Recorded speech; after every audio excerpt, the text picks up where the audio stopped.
my fantasy of fine artists was that they didn't have any of that. They just would go off and paint whatever they wanted. And I found that what I really liked was the process of engaging with other people and creating the work. And I still to this day really like that.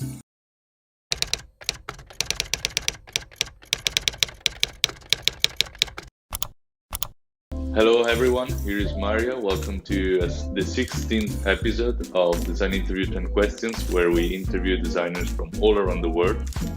Today I'm with Michael Bierut, Pentagram partner and designer of many different logos that you have probably seen once in your life. So welcome, Michael. Thanks for being here with us. It's my pleasure. Thank you. If you don't mind, we could immediately start with the initial and first question, which is, what made you become a designer? I often say that I've always wanted to be a graphic designer, even before I knew what a graphic designer was. And I'm old. I'm 62 years old. So I grew up in the middle of America, in a suburb of Cleveland, Ohio, where I didn't know anyone really who was anything like a designer. It was kind of provincial 50s, early 60s environment. I like a lot of other people who ended up going into design. I was good at art. I liked doing art, I like to draw, I like to paint, I liked my art classes in school. I was encouraged in these things by my parents, thank goodness. But one thing that I really found that I took real pleasure from was actually using art to make things, and not just drawings or paintings, but very early on, I started making little books and magazines. If someone would say, hey, could you make a poster for the school play, I would do that. If my friends had a band and they said, we need a logo we want to make some t-shirts for the band or some flyers for the band, would you do that? And I really like doing that. And sometimes I realized that some of the things that I admired, some of the record covers that I liked, didn't really involve art so much. It would just be lettering, but lettering done in a certain way that was striking and memorable. So I started getting, there was no internet back then, and I didn't grow up in a media capital. So I couldn't quite figure out where those things came from. What kind of person would actually do a book cover that just had lettering on the front, or a logo for a band that you could tell the letters were hand drawn, but it was very different from the paintings I would see at the Cleveland Museum of Art, which was our local art museum. Those were paintings of landscapes or portraits or still lives, and instead I was interested in letters and things, right? So I happened to find, while I was in high school still, a book that actually described what I was interested in as graphic design. And I just got, it was like having to me, finding that book, which is by a guy named Neil Fujita, who was an art director at CBS Records and a book cover designer himself, who had designed the cover for The Godfather and things like that. But he did this little book called Your Future in Graphic Design. And by putting a name to this condition that I had, it was almost like being diagnosed with the disease in a way. I sort of realized, this thing I have has a name, and I can go kind of treat it. And so I just started kind of trying to find everything there was to find about graphic design. So this didn't mean, again, going on the internet and looking it up. This meant going to my local library and looking it up in the card catalog. And luckily I found a couple of books and a couple of magazines that kind of set me a little bit on my route. Even though as a kid, I sort of like to think that I had a very isolated existence. I had one great bit of luck that my father's job was selling printing presses. And so he sort of had a loose connection to publishers and ad agencies and things because he would sell them, printing presses or enlargement cameras for their art departments and things. So he, once he realized that I was interested in this, he would start bringing magazines and things from me home, and it was all I ever wanted to do. And I thought a lot about what appealed to me so much about that, and part of it was something that I think every designer can relate to, which is just the pleasure of making things. I loved making stuff. I loved having an idea and then realizing it with my, such skills as I had. But I also realized that I really enjoyed kind of this act of making as being a social process, something I would do with other people. If I was doing the poster for the play, the drama club would meet with me and I'd have to show them, here's my idea, and they would say, make this bigger, or, there'd be clients. They would be 14-year-old clients that I would have to deal with. And I think people who, my fantasy of fine artists was that they didn't have any of that. They just would go off and paint whatever they wanted. And I found that what I really liked was the process of engaging with other people and creating the work. And I still to this day really like that.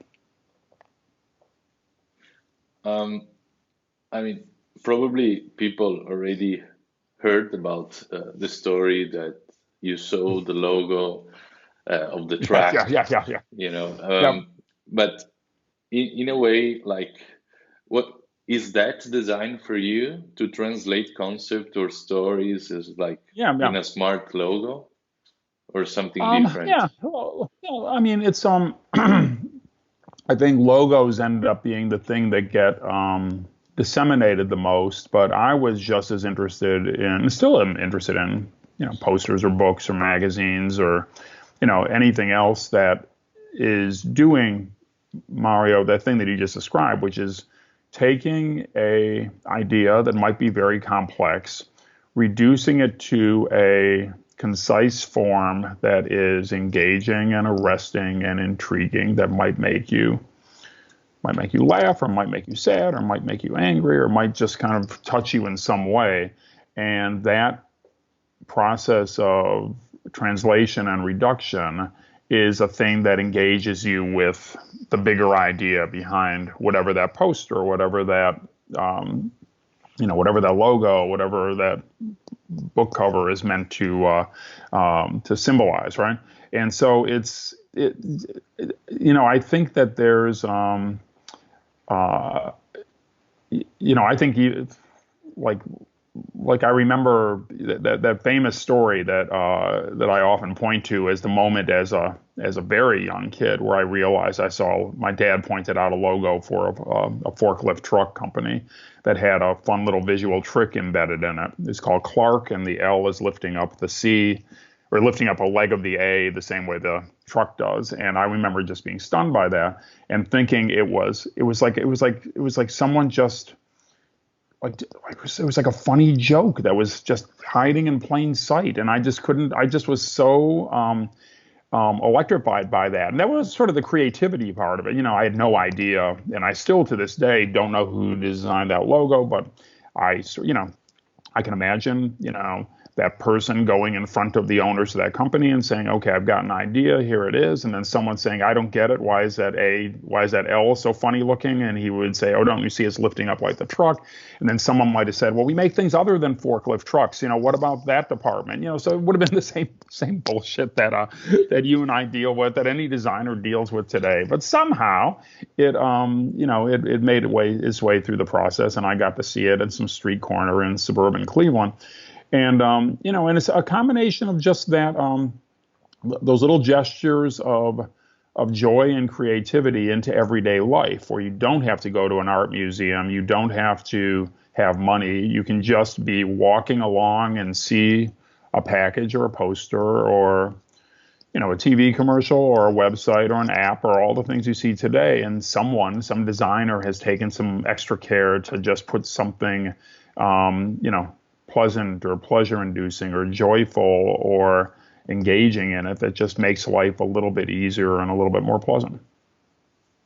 So when you create something, you design something, is that your goal somehow to make people feel what you felt in that moment when you Yeah, saw the logo? yeah. I would say at its best. I mean, the immediate goal is to address whatever the specific challenge is that the thing is that that the problem is meant to solve. If you want to define the whole thing as problem solving, and sometimes there's a way to do that. That sometimes it just really needs to be straightforward. It doesn't have to be tricky or funny or everything. Everything can't. It's interesting. If you go through the world, you realize that some of the things that actually make the world a better place are sometimes just very humble things that aren't trying hard to be creative or funny. They're just doing their job properly. And sometimes we're called upon to do those things. Other times you sort of get an opportunity to see, oh, there's a little something that actually can make this a little bit more special. Sometimes it's an overt sort of trick like that. And I know some designers. I worked for Massimo Vignelli for 10 years, and he sort of hated those kind of things. He thought they were cute and kind of trivial in a way. It was like a little, it was like funny, haha, but not really something that would be enduring. He sort of thought that just resolving things in a really elegant, clear way, in a purely formal sense, often was the highest honor you could pay the assignment and the person who would encounter the work later, right? And so I get what he means there too.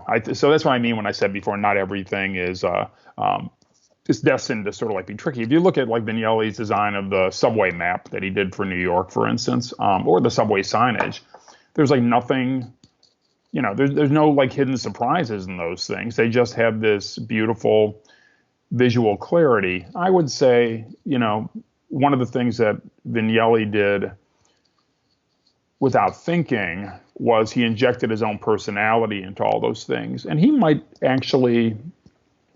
have denied that to a certain degree. I think he thought he was almost like solving equations, and if you add up 2 plus 2, if I add up 2 plus 2, the difference in our personality or taste doesn't make 4 any different, right? So I think, there are some designers who just sort of see form following function and it just happens. But I do think there was a part of him and a part of any designer that just was an irresistible need to express that solution, to write that answer in a specific handwriting. And so even if, and in fact, the New York subway map, which was abandoned, a handful of years after it was introduced, partly because people had trouble understanding and using it. This goes to show you that it was a case where sort of just this beautiful graphic clarity or this beautiful graphic logic sort of kind of interfered with the actual everyday logic that users of the subway would bring to that map in a way, So I think that there's no such thing as pure problem solving. You have to solve the problem, or you have to solve the problem in some way, or else the design just simply doesn't work. But I think that there are a lot, the founders of Pentagram, I think Bob Gill and Colin Forbes and Alan Fletcher, they wrote a book called, what was it called? Like Visual Solutions or something. And they said one of the things they believed was that any design problem had multiple solutions and many of them were perfectly valid. And so they did, there's this, I'm of that school of thought where I think you or I or anyone watching this could take the same challenge, come up with a solution that was different and interesting. And they would all be different, and that's what makes the world an interesting place. And I think Vignelli would have agreed with that too. In your career, you developed and designed many projects in Pentagram, but also with Massimo Vignelli. Oh, yeah. How does it work when you approach a new project in the process? I mean, are you interested in a specific process when you design something or not? Yeah. Well, I've only had two jobs. I worked for Vignelli for 10 years and I've been working at Pentagram for 30 years. So I haven't had this, exposure to different methodologies that I sort of envy other designers, kind of going from place to place and seeing different people solve things different ways. Um, I'm more, I know from my 10 years working for Massimo Vignelli that I'm more analytical than him. He was more, interestingly enough, considering he has a reputation of being this functional modernist. He was actually very intuitive and expressive in the way he would work. He would sort of see something and wanted to look a certain way. And I have to admit, I sort of will, if I get an assignment, I'll try to like delay that moment of like picturing how it should look as long as I can and just sort of, get a sense of, just really try to understand. I'll ask people a lot of questions. I'll say, why do you want to do this? And what are people supposed to think when they see this thing? And what could go wrong? And, what would be the biggest, what would it be if it was successful? I ask those questions myself. The way Pentagram is set up, it's very hands-on. The designers are the main point of contact with the clients. And so I myself kind of make it my task to extract the brief from the client or whoever's commissioning the work, so I understand it as best I can. Once I understand it, I like to. One thing I haven't gotten any better as a designer in 40 years. I think I'm about as good a designer as I was when I graduated from college back in 1980. I haven't really improved, but I have gotten much better at kind of managing the design process. And so one of the things I spend a lot of time thinking about is, okay, you realize that people react in completely different ways when you're taking them through a design process. Some people are enthusiastic about it and they love the whole thing. Some people are secretly quite scared by it because you're giving choices that have no right or wrong answers. You can't quite quantify what the correct path will be. You're asking them to exercise judgment. And with that comes a kind of responsibility. And with that responsibility comes potentially credit for success, but also blame for failure. And a lot of people, particularly in corporate settings, their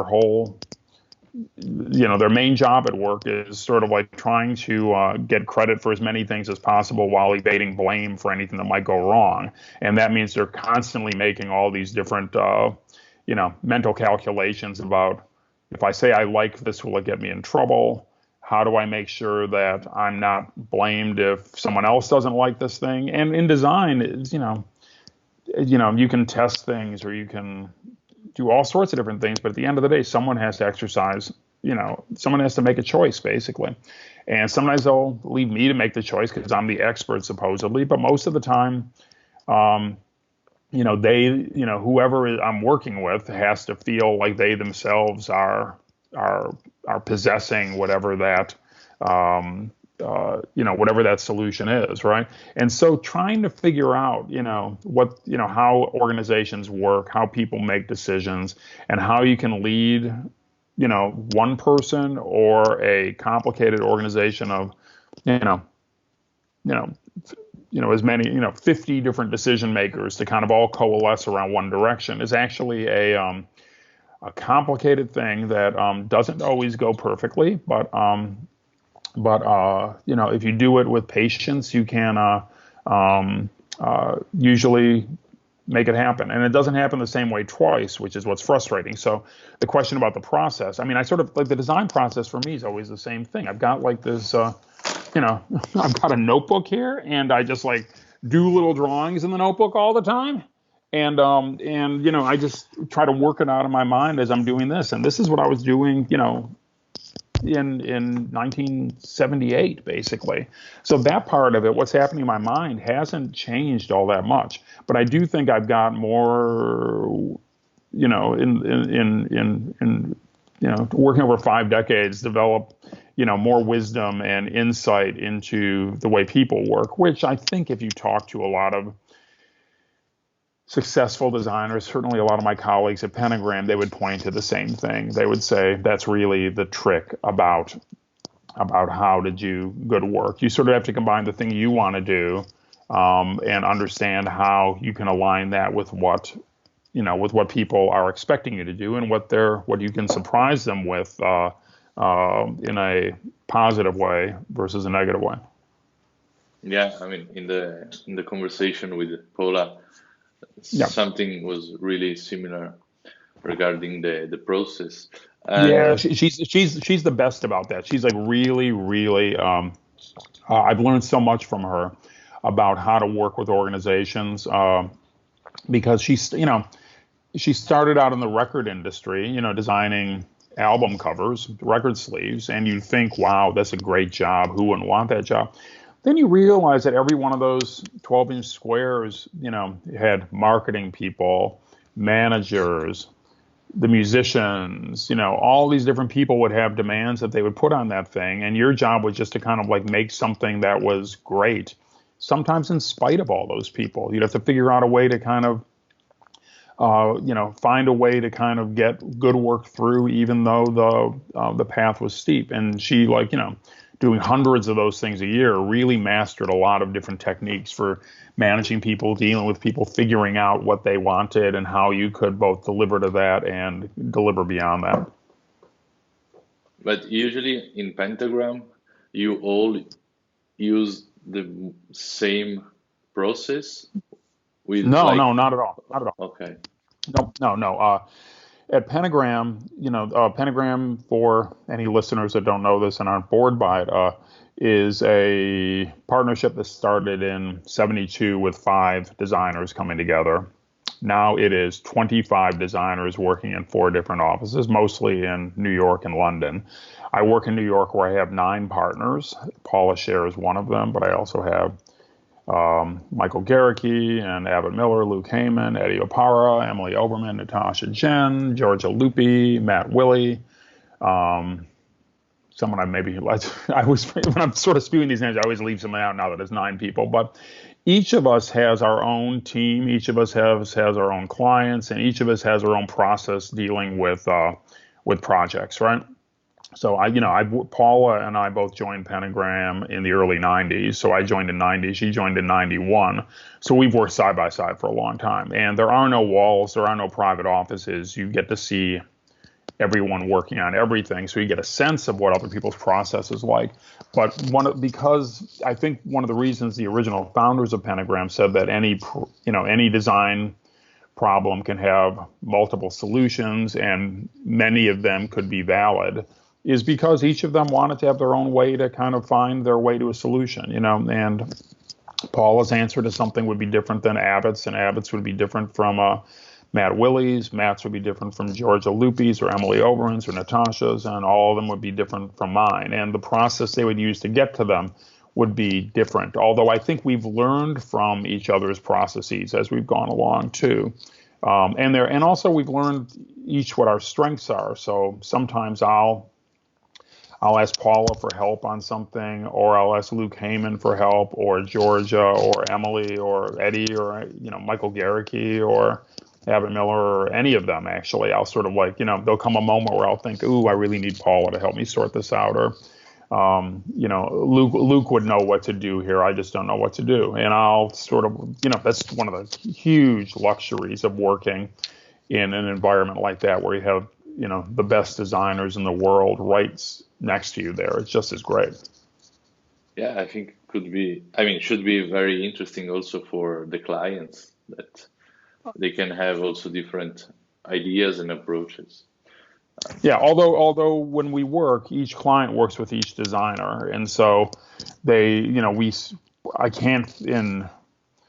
although I've worked on projects with most of my partners, we've never had an instance where I've done one thing and one of my partners has done another thing and the client gets to pick what thing they want.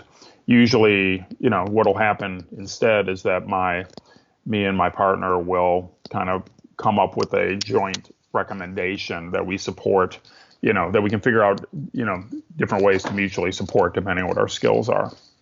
It's not like we try not to make it like a shopping mall or a big food festival where you can have Mexican food here or Chinese food here, or we try to just kind of arrange it so the clients are working with the most appropriate team, and that team has the ability to kind of call on others for support. Sure. You worked for Massimo Vignelli, and for most of the people we interview, also Stephen Heller. And for him, he was like an icon, and he said for Massimo, perfection was a need in his work, also to decide and balance things. Do you think perfection exists in design? Sure. Yeah. I think,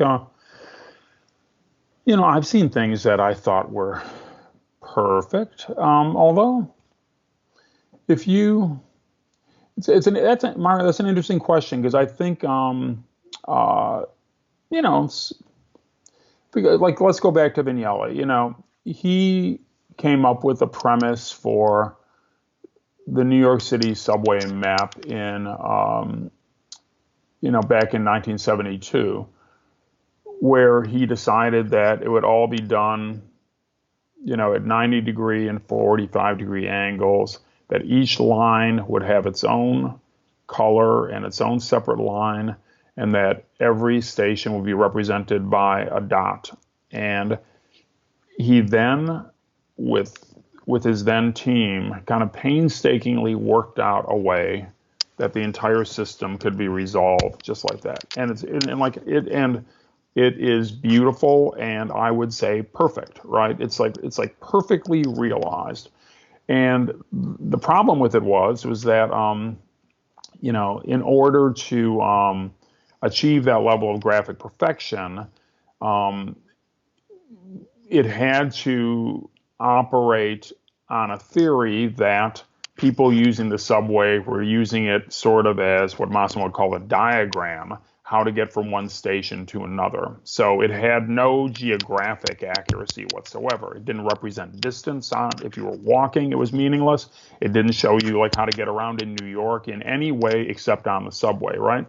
And however, because they were given away for free in the subway stations, tourists and others would kind of come and they'd have this one map, and then they'd get out of the subway and sort of take out that map and sort of try to walk from Times Square to Central Park, or try to walk across Central Park, and the map was just awful for that. So it's a perfect design object on one hand, and it also is completely flawed if you use it for something it's not meant to be used for, right? You can say that a Nike sneaker is a perfectly designed object unless you're going to a black tie dinner. In that case, they're terrible design things. Or Manolo Blahniks are beautifully designed shoes unless you're playing basketball. You know what I mean? It's sort of I think that perfection is related to the task at hand. Perfect for some, I think because design is always functional. It's like you're designing for something. And so perfection also has to be for something. And so I think what Steve was saying about Massimo was that he just was incredibly detail oriented, kind of just a design that was, he would be obsessed with making alignments between things that would be imperceptible to people, that meaningless to people, that just no one would care. He was not, he was pragmatic to a certain degree, but he was much more about achieving. He was much more about rigor in a way. And I will say that because he was also quite passionate, the passion would override the rigor, and kind of, again, one of the things that's compelling about that subway map is that it was just so beautiful and iconic as a piece of graphic design, and I think even people that don't know about graphic design could see that it was, it felt very sort of, iconic 70s New York in a way, and the one that replaced it is just kind of a nice, it's not even I hate it actually, but it's like a functional map that works. And it's sort of like, it's like having this, it's just like anything else. It's like, it's very, I feel it's very imperfect because it just is, it has like 23 different typefaces, and it's, it just is, doesn't follow any of the rules of design that I've come to respect. I guess for other people, though, it's perfect because it gets them exactly where they want to go, in a way that they want to get there. So again, it's sort of perfect for what is the question. Your teacher, was Massimo. Somehow we could also call him like Mr. Five Typefaces. Yeah. But and your works, is easy to see that has been influenced by him. And talking instead of contemporary design, where designers today are really enjoying designing a lot of typefaces and play with a lot of typefaces, more than two in each work, for example. Are you interested in this contemporary design? Oh, yeah. I never believed in the five typeface thing. That was Massimo's thing. I never cared about that much. He sort of thought that with him, that was some kind of ideological choice about clarity and purity and perfection, but bizarrely so, if you ask me. I just thought it was always kind of weird. I thought it was useful because it was time saving in a way. And Vignelli was trained as an architect, and many architects, in the course of their career, will start to deliberately limit their repertoire to use fewer things. You can picture, that's why, a Mario Botta building will always look like a Mario Botta building, or an Aldo Rossi building always looks like an Aldo Rossi building, or a Daniel Libeskind, or Frank Gehry, or, Zaha Hadid, or, Mies van der Rohe, you name it. It's sort of like they sort of make some choices that ostensibly are ideological. They reflect some belief they have about architecture, but also are just an expression of their handwriting and, sort of a marketing tool. If you want something that looks like Frank Gehry, and why not go to Frank Gehry? Now, Frank Gehry doesn't like to repeat himself, but he is slowly developing sort of a language of design that's based on his interest in technology, his interest in expressiveness, his interest in how he imagines buildings can kind of come out of the ground, which is very different from other architects, right? And so I think Vignelli sort of had the same sort of deliberate series of choices he made that led to those five typefaces. And there were more than five typefaces, but it was like, Helvetica, Universe, Century Expanded, Bedoni, Garamond, Futura, sometimes Optima, interestingly enough, sometimes, I'm trying to think, a couple other ones he would use, but like sort of, and part of it was like, I remember sort of thinking, if you want to use Garamond, why you can spend a lot of time thinking about Bembo or Saban or Garamond or any Venetian Roman typeface and sort of think, should I use Saban today or should I use Bembo, or should I use Bembo or should I use, no one, I always thought like, my mom doesn't know the difference between any of those things. So just use Garamond and use it every time, at least, and it was, and back then, speccing type wasn't, you weren't in a what you see is what you get screen environment. You would kind of like spend, a couple $100 ordering some type that would come in a day later, and you sort of had a picture in your mind pretty much what it would look like, which is why being able to picture exactly what 13 on 14 point Garamond would look, that was a helpful thing, right? And maybe Saban wouldn't be the same. Who knows?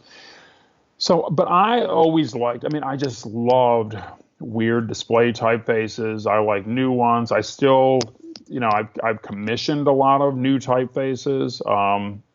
I've used, I don't like, I'm not a big fan of kind of repeating typefaces that I use, actually. I'm not a typeface designer myself, but I'll sort of like, um, a lot of times, particularly today, it's really useful to find a typeface that just has exactly the right characteristics for the project you're working on, which Vignelli was sort of against. He sort of thought that, interestingly enough, he cared all deeply about typography, but he sort of didn't think that typography was meant to be specifically expressive of subject matter. He thought that it was meant to be neutral, that design, in fact, was meant to have a certain kind of neutrality. But like, we're doing a typeface for a zoo right now, and there's a new unpublished typeface that we found that just really, it's a sans serif that just has these organic characteristics to it that really seem very kind of wildlife-ish, and it's like you put it into the design, and it really does change the tone of voice of things, right?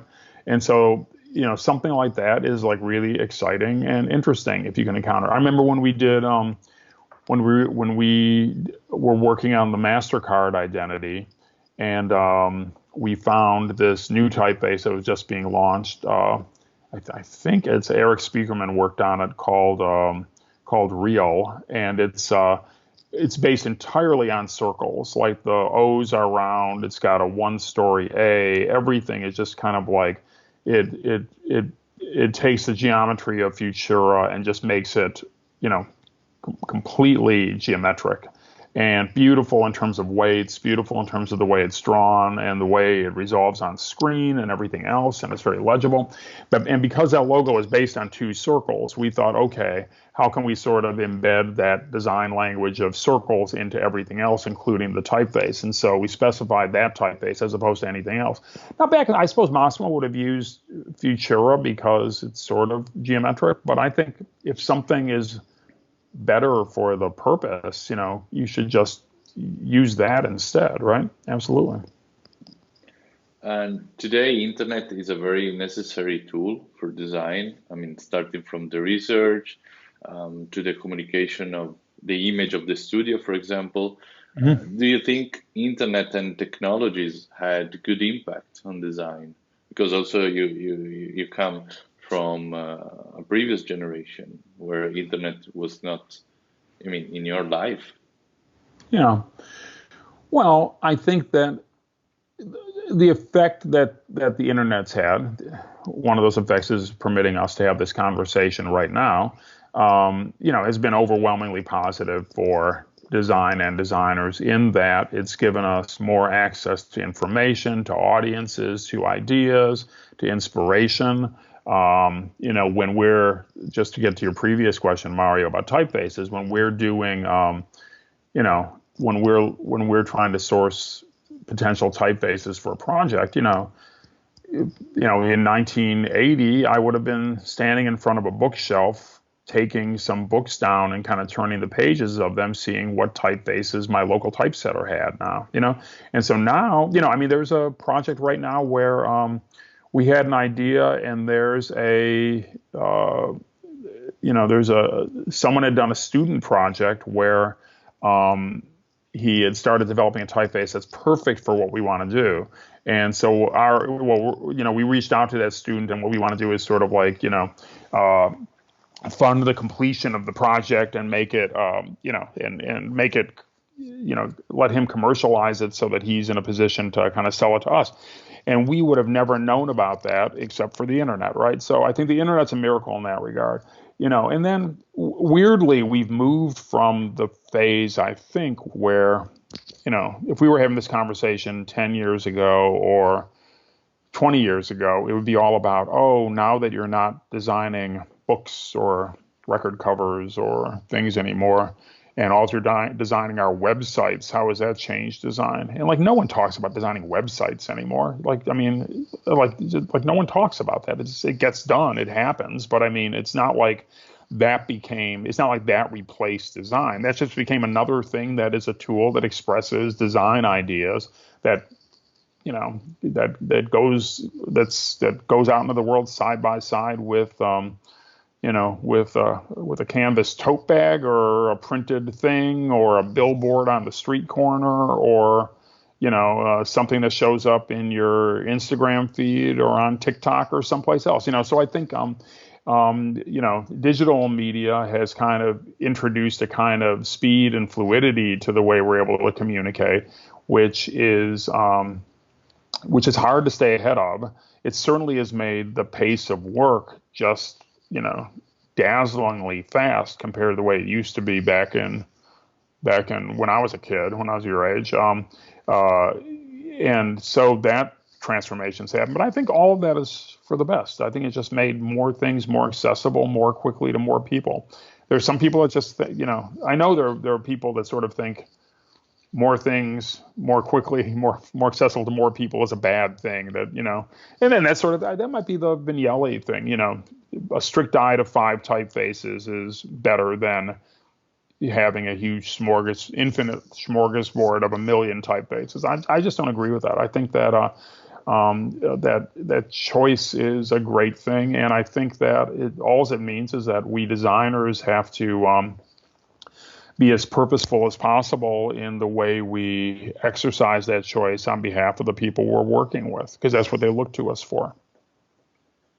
And in Pentagram, you probably have seen hundreds of young designers coming right after the bachelor or the master. Yep. What kind of influence do you see today in young students? Like, there is a kind of a particular direction that the schools are pushing the students? Or? No, it varies, particularly here in the United States, where there's just so many different schools and so many different backgrounds you can come from. I think that maybe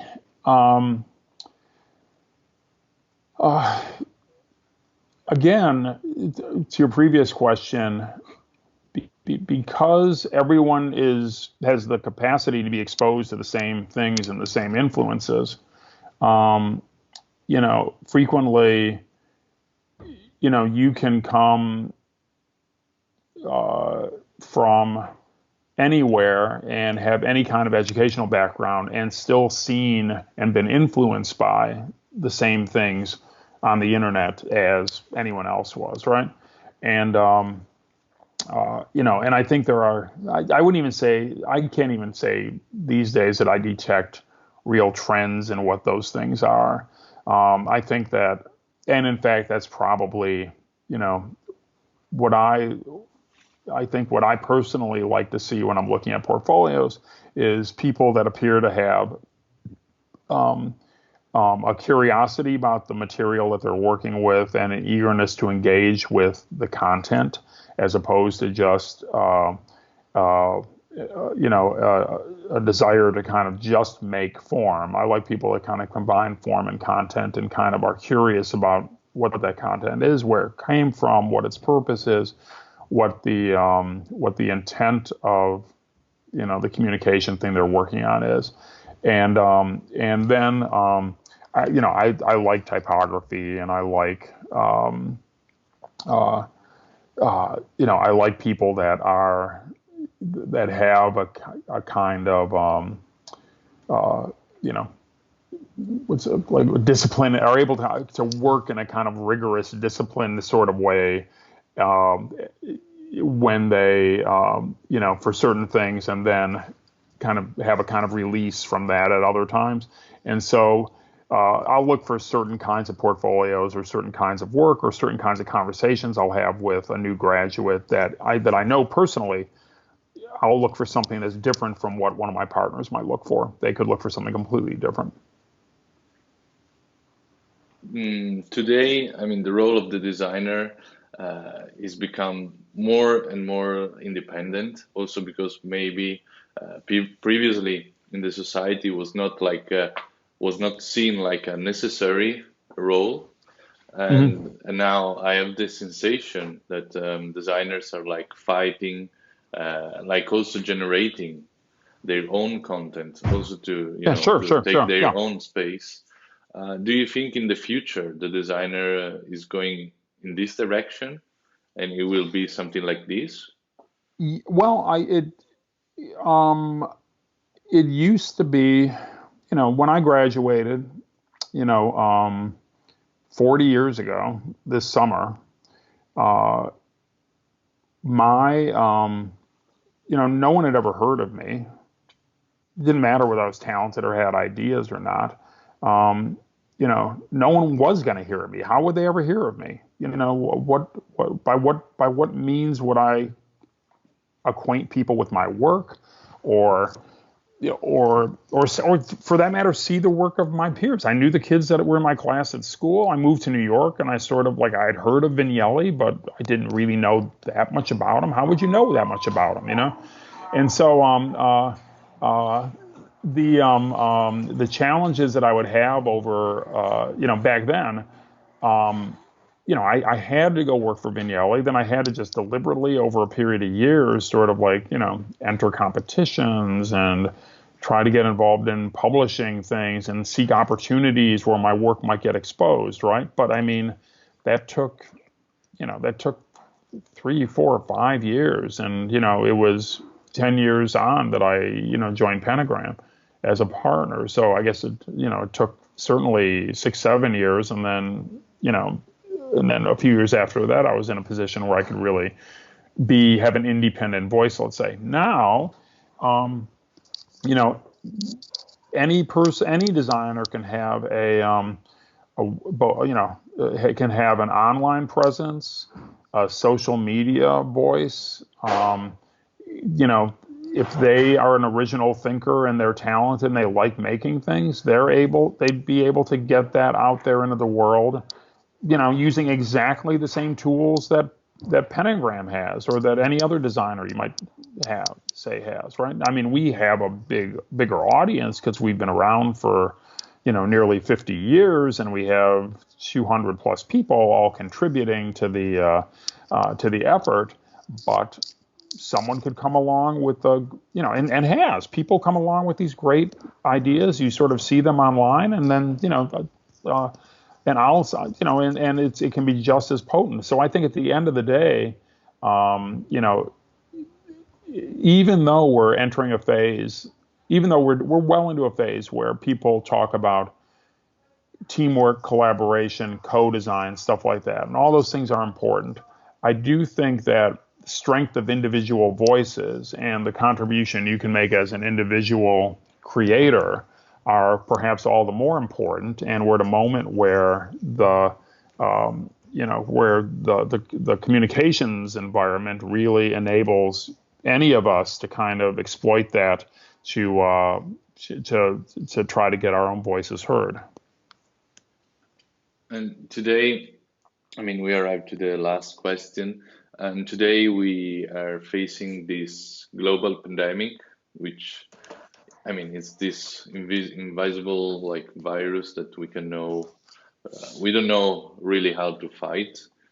Mm-hmm. Do you think the designer of course not medically, but in some way can help and contribute to this fight against this enemy?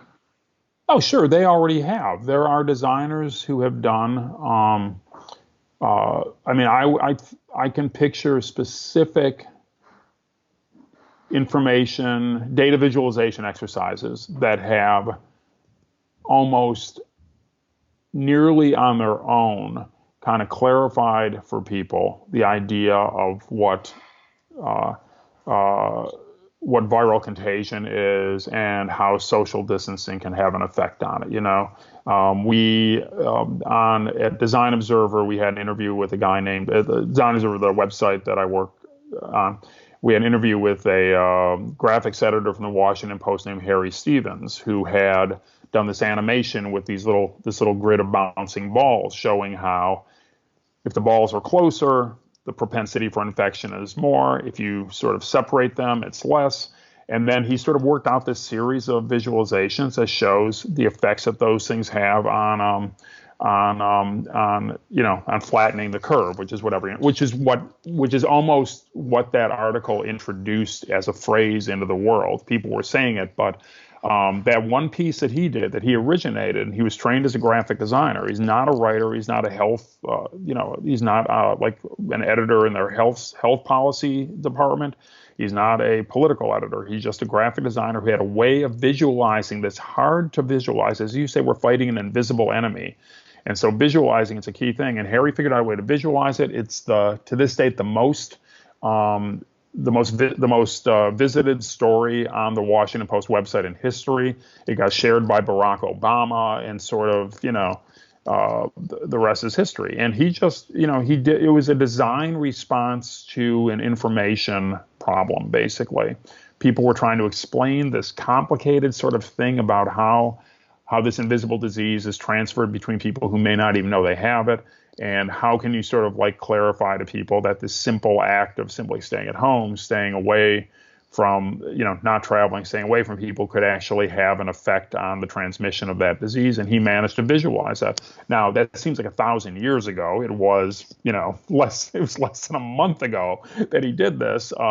But I think there are politicians and policymakers who saw that thing and sort of got what all this was about and made policy decisions based on that, right? So that's just one example of how a designer can have an effect on things. And I think that in a way, everything we've been talking about, it all has to do with, there's some information that someone wants to get out to the public. We want to persuade them to do something. We want them to think this or not think that, or vote for this person, or believe this or not believe that. It's a moment in time where, there's lots of people putting misinformation out there, and lots of people putting information that actually has a malevolent intent out there. And I think design has the capacity to help clarify and authenticate the truth at its best, right? And I think that's what that example does that. And I think that designers could look for other instances to do that. You don't have to be an information designer to do it. You don't have to be dealing with complicated scientific information. It can be about persuasion. It could even be about just the capacity of design to bring joy into people's lives. I mean, this is a moment that's marked by loneliness, and if you're lucky and you're somewhere comfortable and secluded, your biggest problem is going to be loneliness and boredom, right? If you're living in a refugee camp or you're homeless, believe me, loneliness and boredom would seem like a luxury, right? So I don't want to make too much about like the problems that privileged people have, but everyone has problems that can be addressed in millions of different ways. Design is one of the means that we have to address those problems. I don't think it's necessarily the most important way, and I do think it always has to work with other ways that are actually represent substantive change that represents the end goal of all this work. But I think if designers are just thinking of themselves as citizens and as human beings, not just designers, and thinking, how can I, as a creative person with imagination, make a contribution to what's happening right now? I think that's a great question to ask, and those of us who are in a position to ask it should keep asking it. Yeah, well, thank you very much, Michael. It was You're nice welcome. to have you here and hear your words. Okay, it's a pleasure talking to you too. Thanks for the good questions.